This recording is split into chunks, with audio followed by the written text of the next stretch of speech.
Hello, and welcome to the Center Show. I'm Jim Layden from the West Springfield Council on Aging and Senior Center. For today's segment, we will have a panel discussion that will highlight identity theft and scams targeting older adults. Joining me today is Milagros Johnson, Director for the City of Springfield Mayor's Office of Consumer Information, Rosemary Morin, Assistant Vice President and Senior Underwriter from Berkshire Bank, and Officer Joe LaFrance from the West Springfield Police Department. Welcome, and thank you for joining us.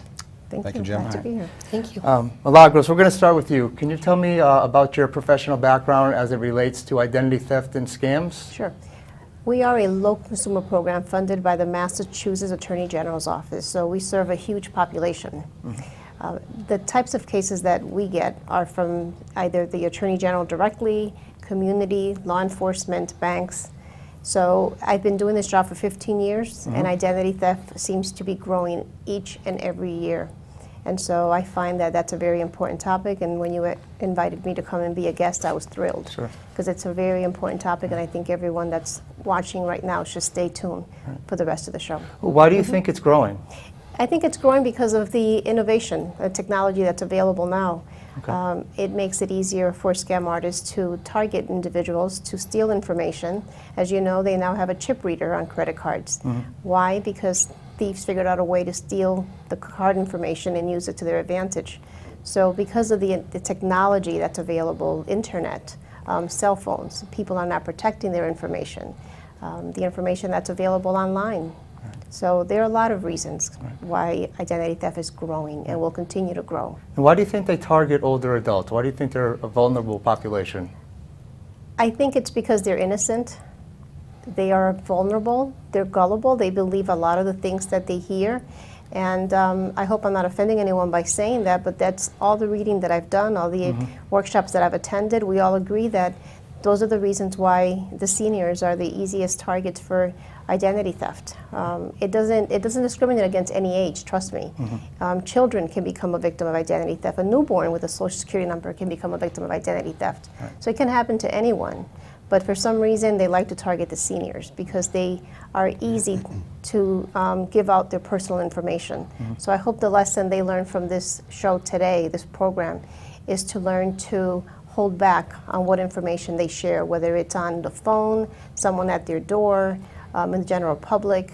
Just be more vigilant and be more, safeguard your information, be better at safeguarding it. Rosemary, what types of identity theft cases do you most often hear about through a financial institution such as Berkshire Bank? Thank you very much for inviting me. I've been in banking for over 35 years. So I've seen all the trends as they've gone through, and I couldn't agree more with you. One of the issues, just to touch base on what she was saying, that I've seen is older individuals tend to be more trusting. And they're not as adept necessarily as some of the high-tech things.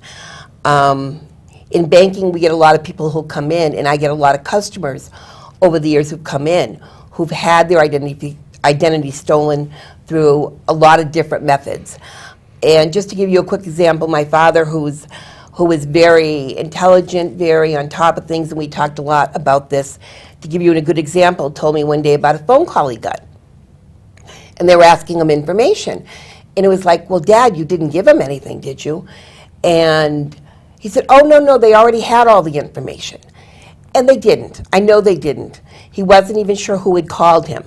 But the person was very friendly, very knowledgeable. They knew how to couch it, just so that they were confirming his information for whatever reason. And he had given them his information. Fortunately, they didn't do anything with it. But it's not uncommon for me to see things like this, where they're just more open and trusting, and there's just a lot more ways to access them to get their identity. Sure. And Joe, on a local level, through the police department, your years of experience, what have you seen? What have you seen in the past, and what have you seen recently? Well, the identity theft certainly is out there, and we have those cases, but a huge uptick in scam and frauds. A lot of phone call fraud and scams, mail fraud, and then, believe it or not, door-to-door, actually coming to people's door and trying to scam the elders in many different methods. A lot of times these people, especially in the phone calls, they're very convincing. And a lot of times one of their tactics is to prey on their fear. Whether it be something they're trying to convince them that a family member's in trouble, things like that. They prey on fear. That's one of their best tactics. So we're seeing a huge uptick in phone scams and also door-to-door scams as well. And when those types of scams are reported to the police department, Joe, what action is done? How do you look into those?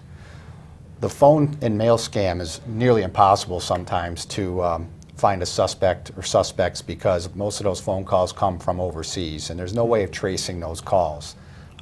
If there are door-to-door scams, we sometimes, if somebody's quick to call us, we can track these people down and we can try to identify who they are, if they're a legitimate vendor, or a lot of times these scam artists go door-to-door telling people that they're part of a utility company or whatnot. So we can come out and confirm their identity or confirm who they are and possibly charge them, or at least know who they are and run them out of town. Well put.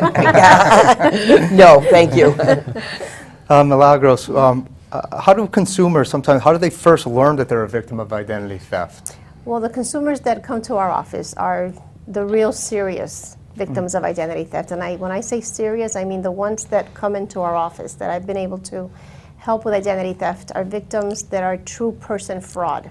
And true person fraud differs from an account takeover when they steal someone's account information and they use the account fraudulently. True person fraud is when someone's identity, their personal information is used and they clone the individual. They basically obtain credit cards, take out loans, a mortgage, a driver's license, a passport, and they walk around, they gain employment, and they walk around pretending to be the victim. And those are the individuals that mostly come to my office. Wow. And that's why I'm so passionate about educating consumers about identity theft, because a lot of consumers say, I don't have any credit cards, so I'm not worried about becoming a victim of identity theft, or I have credit card or credit reporting monitoring. Well, no one has true person fraud protection. It can happen to anyone, and with the information that's available online now, for anyone, they can keep gathering pieces. And with consumers, or everyone actually, puts too much information on social media, for instance. They put their date of birth, or they put their birthday because they want their friends to wish them happy birthday. Now, if you go online, you can get their phone number, their address, they have a date of birth. Sometimes you can get information about where they work. That's enough information to clone an individual. So consumers, again, as I said earlier in my remark, is that consumers need to be safeguard their information better. So then do you work hand in hand with the banks? I mean, well, what is that process when somebody has their identity stolen? It's a very complex situation. Okay. What our office is supposed to do is just give them the guidance for them to take their own steps. Okay. But I have to admit that a lot of the consumers that come to our office that are victims of true person fraud are usually elders, low income, or they don't speak English. And so they need a little bit more assistance from me. So what I do is I help them prepare a letter to freeze their credit reports. I help them get their credit reports. I help them make phone calls. And then once I have them put together a package, then they're on their own to continue on disputing things and try to rebuild their good name back. And Rosemary, when that happens and they come to a bank, what steps should they take? When they come to the bank, it's usually not as severe as what you're seeing. Oh, we see the worst. Huh? We see the worst, yeah. You do see the worst. What we do see is when people come in to talk to me or come to the bank, normally it's because somehow they've been notified of a credit card they've never applied for, or they've applied for something and something has shown up on their credit report, or they've applied to the bank and something has shown up on their credit report, or in a lot of cases it's because their wallets, their pocketbooks, their checkbook has been stolen. So even though we start off with one very small event, we take it from there, from working with them to get a copy of their credit report, taking a look at that, working with them to have a fraud alert put on their credit report. So anyone looking to do credit in their name has to contact them in whatever method they're putting down. So we'll start walking them through that. We'll walk them through notifying their credit cards, who they need to notify, what's been missing, canceling their accounts and reopening new accounts, if that's what it's going to take. So it hasn't got to quite the extreme you are. We're hoping we can catch it up front.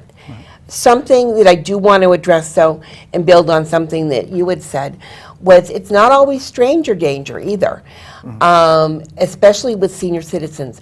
What they have to be aware of, a lot of cases, what we're seeing is family members that have access to all their information. It could be somebody that comes into the house, such as a home health aide. It could be family, somebody who comes in to clean their house or help them with upkeep. So it's not just a stranger out there calling them or coming to their door. We see a lot of these cases where they're stealing the identity and it's someone they know. I see that a lot with children when I go out into the schools. It's amazing how many of them have raised their hand because an aunt, an uncle, a grandparent has stolen their identity. So with seniors, their stuff is just not protected. They have someone in their home and it's easily accessible. Right. So when we hear of those things, and then Joe, let's say they go to the police department and they actually have somebody that they suspect has scammed them, what do they do with the police department? Are they asked to file a formal report? What's the follow-up process? How do you get involved at the local level? Usually these cases are referred to me through the senior center. I would make contact with the victim, and then we'd file a formal police report, try and get as much documentation and detail about the incident, the fraud and the identity theft. And then once that is all on file, they would be assigned to a detective who can follow up with the banks and the credit card companies for further investigation. Oh. And how long typically does an investigation like that last? It probably seems like it's a process. It is a process. It could take weeks or even months. Okay. All right. And when somebody has their identity theft taken, and there's missing finances and those types of things, do people get reimbursed, or what happens to the finances? What happens to their identity? I mean, that's a common question. Most places, credit cards, your ATM cards, your debit cards, all have a limit, but you do have time limits as to when you have to notify them. So you do need to notify your credit card company, your bank, whoever you have that you suspect something's happened as quickly as possible. And they have so many days to investigate depending on whether it's a debit card or a credit card. So they can be protected, but there are time limits. So you can't sit there and wait another month or 2 months. Let's see what happens. You need to let them know, even if it turns out to be a false one. You need to let somebody know as soon as possible to protect yourself from any charges that you haven't made. Okay. So the person actually has to do those things themselves. The bank doesn't get involved, or do they do some of those calls for? Well, no, they have to do it themselves, all that. They can come to the bank and we'll guide them through, or at least I have, guide them through how they notify people. And, but it has to be notified by them. Okay. Although if you do have a fraud alert put on your credit bureau, if you put it on one bureau, it will go across to all three. They will notify each other, all three bureaus. And Milagros, so what services does your office provide to help these people regain their identity? You know, our motto is education is the best prevention. With that said, we find that educating consumers on how to protect their information is the best form of protecting yourself. But in the case where a consumer does become a victim, we, as I said earlier, we give them the guidance. If they need assistance with preparing letters and things of such, we can help them with that. We find that the victims that we help a lot of times are unable to get their credit reports because someone else, remember what I said earlier, they're being cloned. So the information on file with the credit bureaus differs from the information that they put on the form when they request their credit report. So now they have to submit to the credit bureaus additional supporting documents. They have to submit a lot more information than just a form. They have to submit a picture ID, a copy of the Social Security card, a copy of their birth certificate, in order for them to prove that they are the real individual and not the perpetrator. Okay. And somebody that's a victim of identity theft or these types of scams, can their credit be fully restored once it's all said and done? I want to say it can be. It doesn't happen overnight. Yeah. It's a very, very long, strenuous process. It's very stressful. Right. It takes a toll on individuals. So they have to remain vigilant. They have to be organized. They have to document everything and keep paper trail Sure. of everything. They can restore it, although I have helped individuals where, two in fact to be precise, where they have been able to obtain a new social security number because the individuals, there were multiple individuals using their information. Right. And there's no way to stop it at that point. Right. And you mentioned extreme cases. Do you have an example of something recently, or maybe that something really stood out in the past where you've been even surprised at the extent of somebody's identity theft being taken or a scam? Sure. I helped an individual, a young man, he was only mid-20s, and he was a victim of identity theft in 19 different states. And his credit report took a whole, I mean, I'm not kidding, a whole ream of paper to print it. And he was one of the two individuals that I was able to help get a new social security number. It was a long process. He had to prove that his case was severe, and he was able to obtain a new number. But that didn't take away the fact that there are perpetrators out there using his identity. Now, your office specializes in that. Now, Rosemary, when somebody goes to their bank, is there a specific staff representative that helps somebody with this, or what's that process entail? Every bank has their own person or their own department that handles it.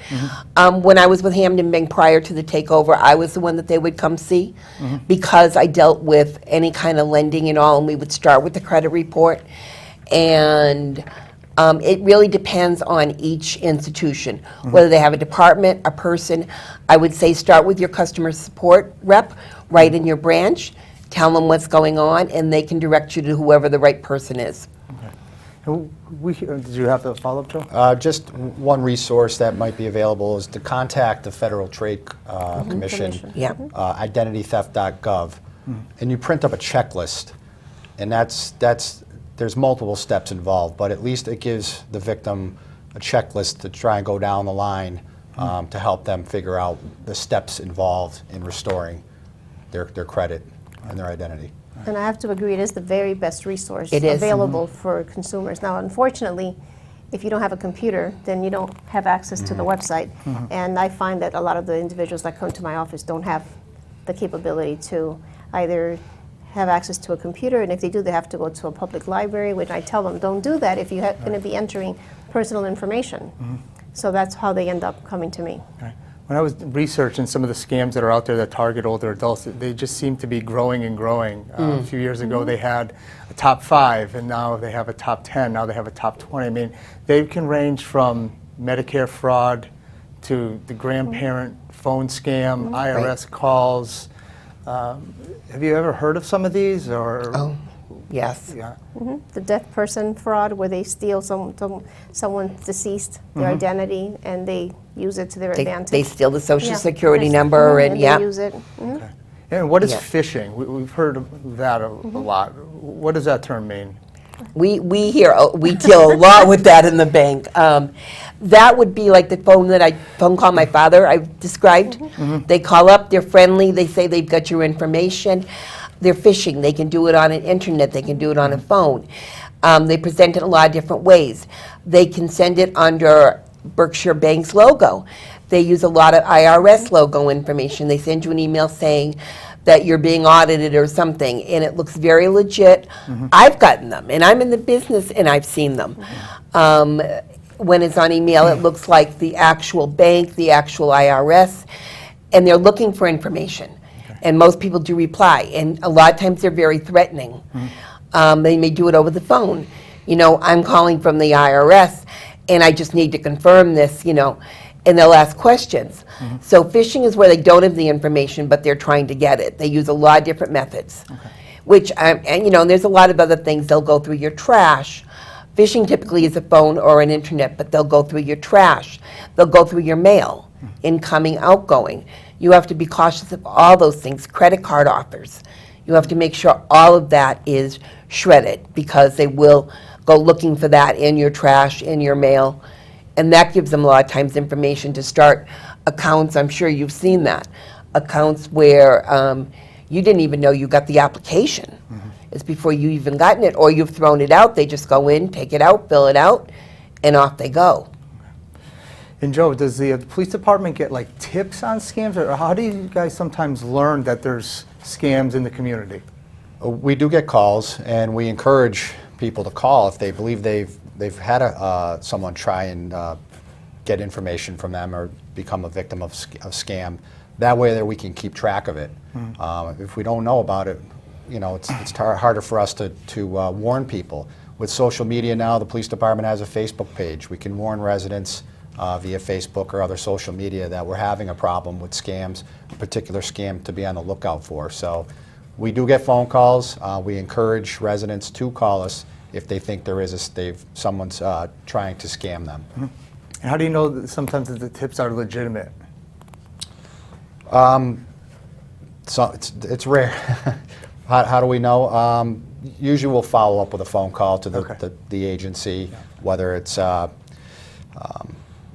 bank or whatnot. We'll follow up with a phone call.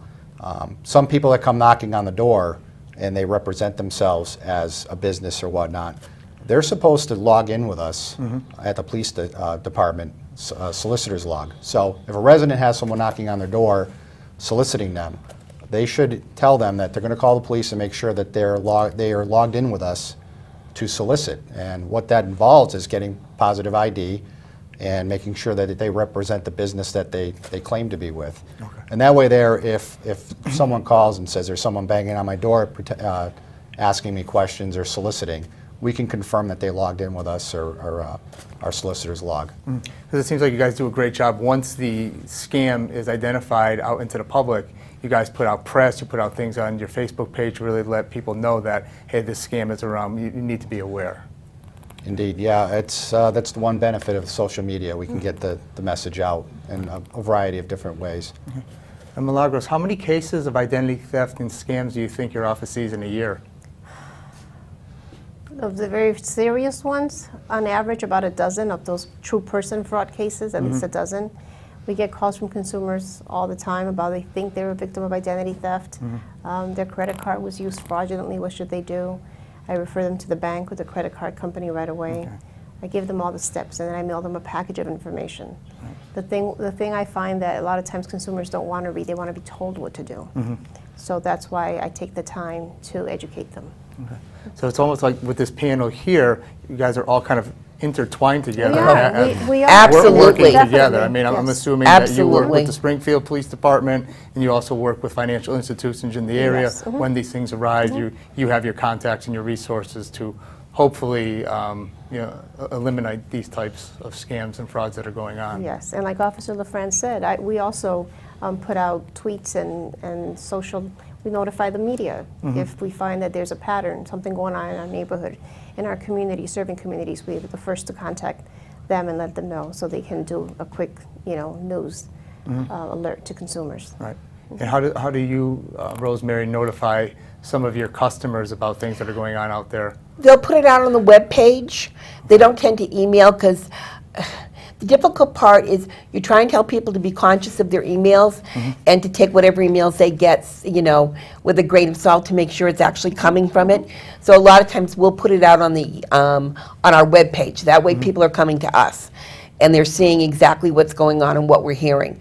Because if we do send out emails, we're sort of contributing to, well, what's real and what's not real. And people are concerned about, well, is that real? Did that really come from the bank or did it not? So we'll put things out on our webpage that people are in all the time. And of course, face to face, we'll talk to them, we'll let them know.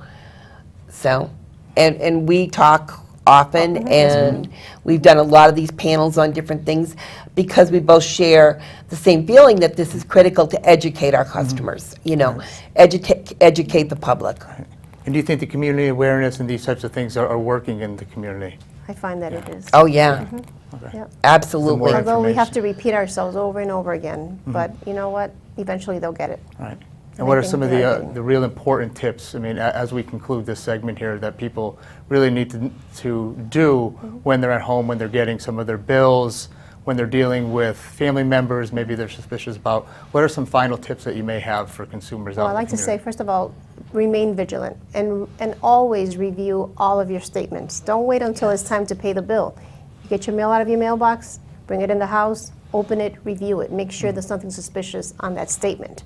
If there is, take action. Don't panic, react. React means call the credit card company, call your bank, call your local police department, call our office, call the Federal Trade Commission, but react. Don't put it aside and say, I'll deal with it tomorrow, because tomorrow it could be a greater problem. That's the tip that I like to offer. Okay. Rosemary? I couldn't agree more. I think monitor your mail, monitor your bills, monitor your bank statement when you get it. Take a look, make sure there's no charges on it that you're not sure. Doesn't mean there's been something happening. You just pick up the phone and you call. Sometimes people forget, oh, that's right, I did buy it, or I did allow somebody to buy that. So definitely act on it when you see it. And again, credit reports I think are important. You're entitled to one free one from each bureau every year. You can go on to annualcreditreport.com. You can call the credit bureaus and get it. So I recommend that you do that once a year. You might stagger them every 4 months, but it doesn't hurt to look. The fact that something's on it doesn't mean your identity's been stolen. There are errors on it that are just genuine errors. Somebody input the wrong number or the name is spelled wrong. But at least if you research it and find out, you can put a challenge right into it at that point and grab it before it becomes a bigger problem and you end up in your office. Joe, do you have any closing statement? Yes, my personal one is, if it's too good to be true, it probably is. If you think someone on the phone is scamming you or even have any inkling, hang up the phone. If someone's at your door you're not sure about, close the door, call the police, we'll come out and check it out for you, make sure the person is legitimate. Well, that concludes our segment of the Center Show. I want to thank Milagros Johnson from the City of Springfield, Rosemary Morin from Berkshire Bank, and Officer Joe LaFrance from the West Springfield Police Department. Stay tuned next month as we have another program for the Center Show. The West Springfield Council on Aging and Senior Center thanks the viewing public for this opportunity to serve you. Thank you.